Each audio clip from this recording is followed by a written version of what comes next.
పెళ్లి చేసుకుంటే గిఫ్ట్ వస్తోంది. మన దేశంలో కూడా ప్రభుత్వాలు కొన్ని పథకాల ద్వారా పెళ్లి చేసుకునే జంటలకు డబ్బులు ఇస్తున్నాయి.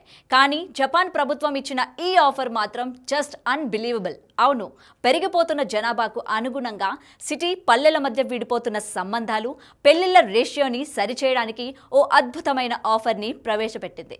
ఇంట్రెస్టింగ్గా ఉంది కదా? ఆ ఆఫర్ ఏంటో మీరే చూసేయండి.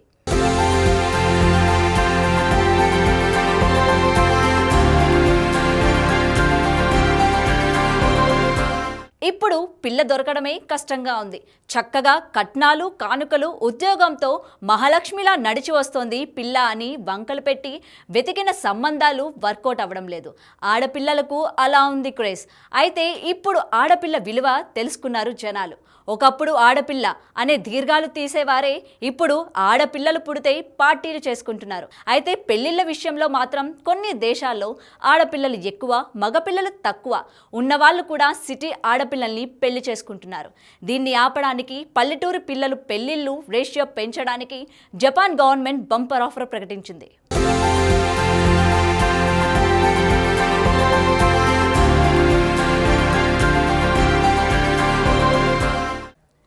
జపాన్లోని సిటీ కుర్రాళ్ళు పల్లెల్లోని పిల్లలకు పెళ్లి చేసుకుంటే లక్షల డబ్బులు సంపాదించవచ్చు.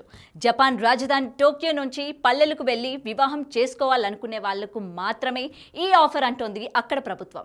పల్లెల్లో సెటిల్ అయితే అక్కడే వ్యాపారాలు, ఉద్యోగాలు చూసుకునే వారికి ఆర్థిక సాయం, బిజినెస్ లోన్స్, హౌసింగ్ లోన్స్ చాలా తక్కువ వడ్డీ ఇస్తామని ప్రకటించింది.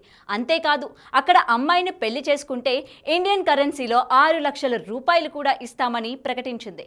పల్లెల్లో జనాలను పెంచాలనే ఉద్దేశంతోనే ఈ ఆలోచన చేసిందంట జపాన్ ప్రభుత్వం.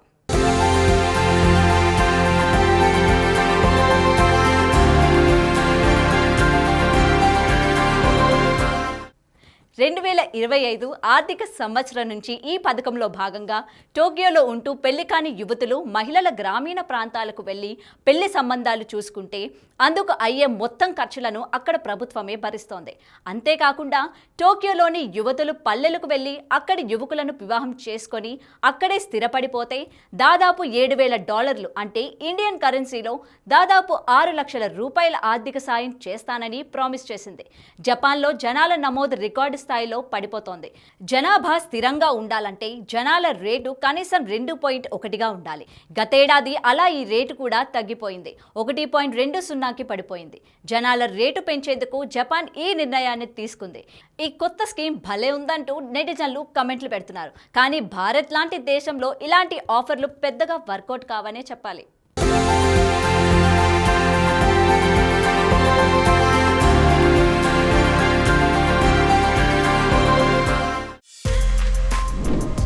For more videos like this, subscribe Big TV channel.